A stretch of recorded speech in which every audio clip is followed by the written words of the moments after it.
Mitchell Starc, we're going to talk about Yorkers today. Surely it's a favourite subject of yours. Turns out it is every time I see you. So Yeah, sorry about that. No, all good. Well, we could talk about golf, but we're going to bore the living crap out of everyone. So no, we'll talk about Yorkers. Happy to talk about golf. Now, the instructional situation we wanted to delve into because, okay, for a young cricketer, for instance, and maybe young cricketers are listening to this, maybe their parents who can pass on this information, when is a good time to start trying to bowl Yorkers? Whenever you're bowling. I think I guess my memory's not great at the best of times, but playing for Western Suburbs as a young guy, Alan Davidson, one of the greats of the game in this country and a West legend. I do remember fondly, I probably came into bowling later in my junior cricket and was still learning in my late teens, early 20s. So one thing that I remember Davo telling me around West training was to always finish training with 6 Yorkers. Really? At that time, I had no idea why, but that was just like, finish with 6 Yorkers and, you'll get that feeling. So I'm a young kid not knowing what I was doing, so I just, no worries, I'll try that.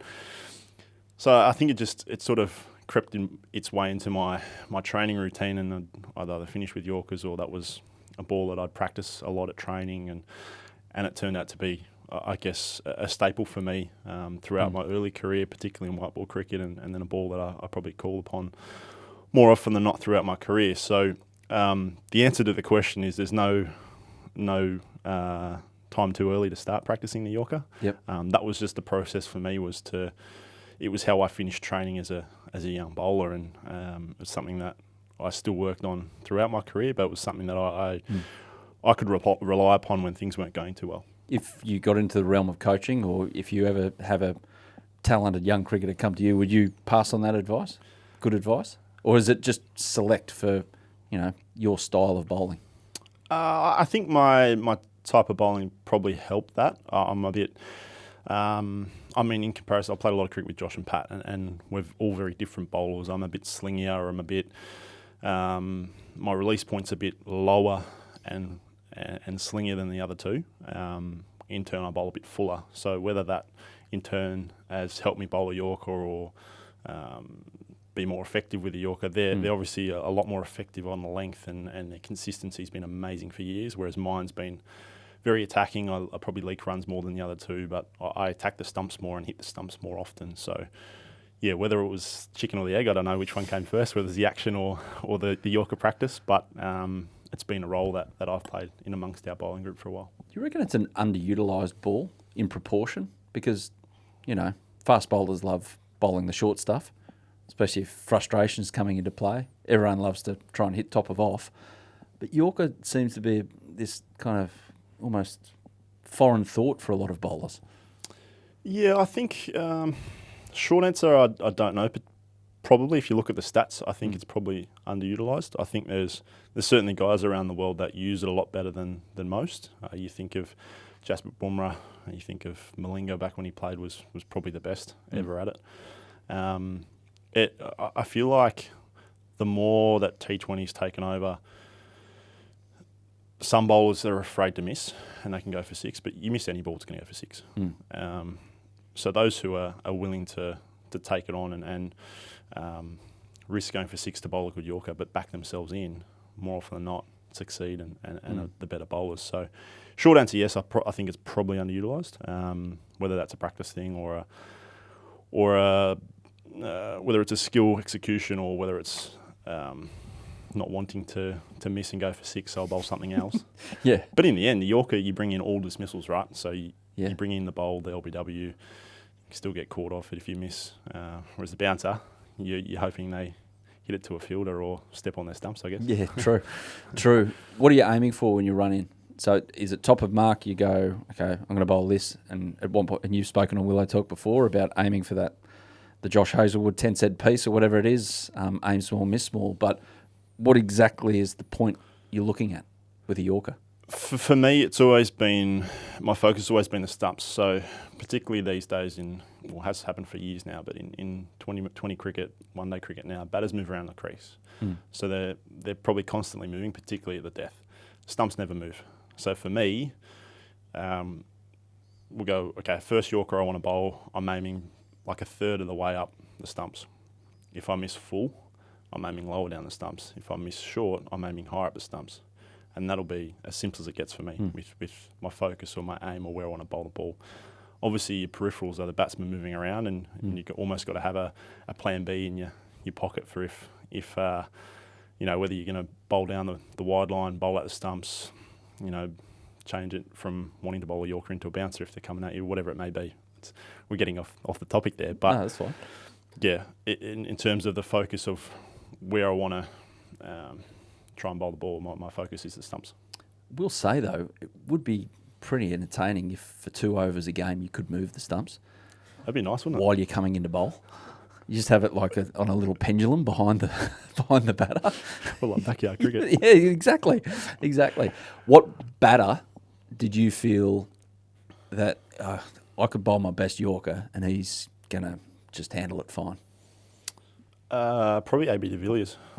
He's probably the first guy he was Mr. 360, right? So he was the first guy to really play all shots all the way around the ground, whether it was get inside one and lap over, really fine past the keeper, or be able to move miles down leg and hit you over the offside. I got to see it firsthand playing for Bangalore, and one of the few times I was batting with him out there, he was facing Dale Steyn. Obviously played a lot of cricket with Dale, and we were chasing some score, and I was batting 9 or 10, I don't know, and it's like trying to get him on strike, and he was telling me what was going to happen. He's like, he wasn't confident in his Yorker, so he's going to try and bowl wide. So he'd step to leg and hit him over the off, and then he'll try and hit the stumps here. So he moved inside and lapped him over fine leg, and I was like, this is unbelievable. So I'd obviously played a bit against him, Australia, South Africa, and what was Dale saying on his way back to the top of his mark? I think you could see the steam coming out of his ears. But no, that was phenomenal to watch out in the middle. But he was certainly someone that could play all around the ground. So you either had to execute really well, and if you missed, it was gone. Okay.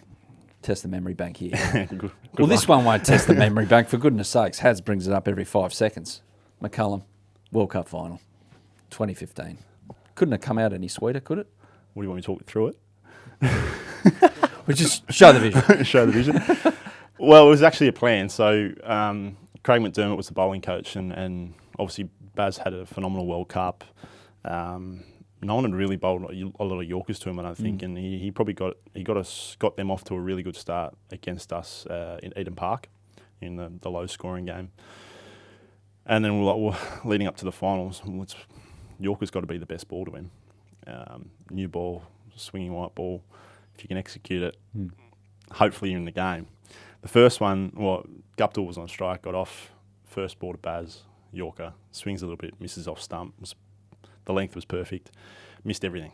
And I think you can see our reaction on the video. So, here we go, it's Baz's day. Yeah.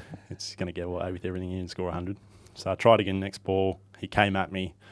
It swung past the leg stump. Third time lucky.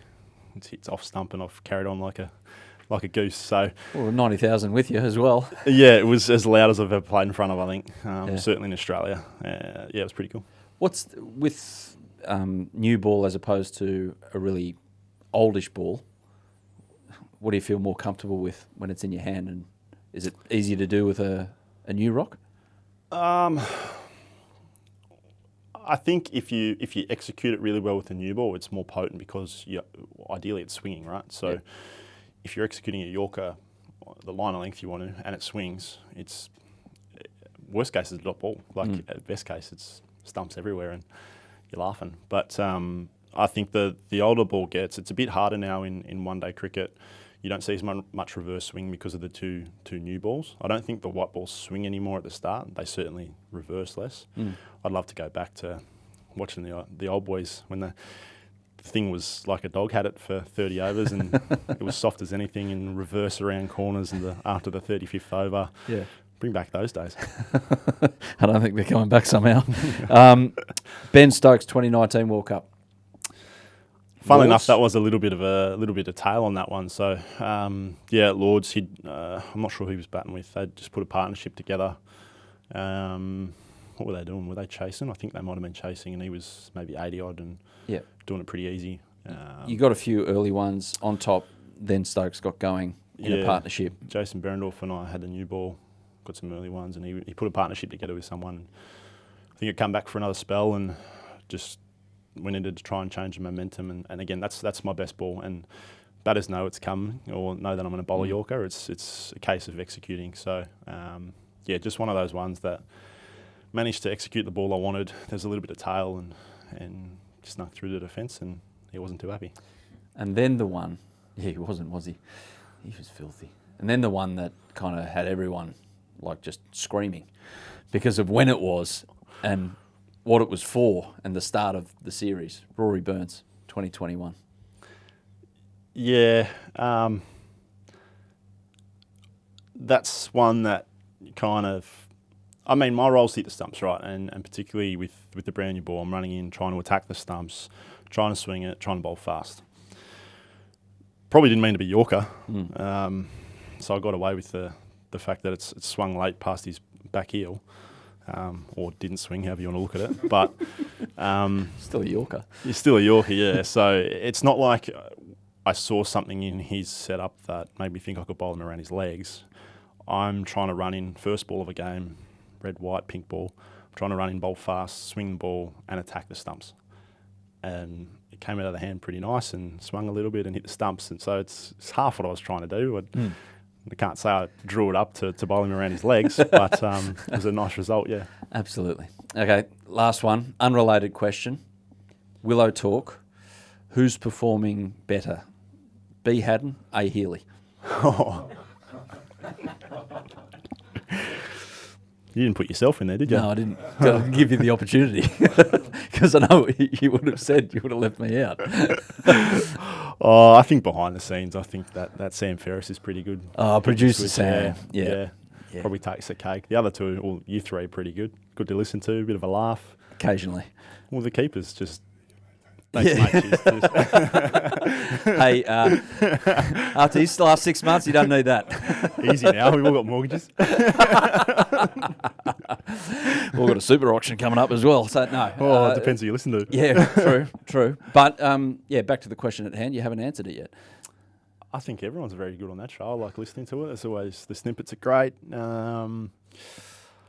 I've been left out of a few of Elise's teams or mentioned, so maybe I have to stick with Brad. He always gets me in somewhere or has a little mention before an auction or something like that. So, yeah, Brad. Fair enough. Mitch, thanks for that, mate. Thank you. Thanks for watching the Willow Talk podcast on YouTube. Don't forget to hit the subscribe button so you don't have to miss an episode wherever you are. And while you're at it, check out these videos up here. They're mostly good.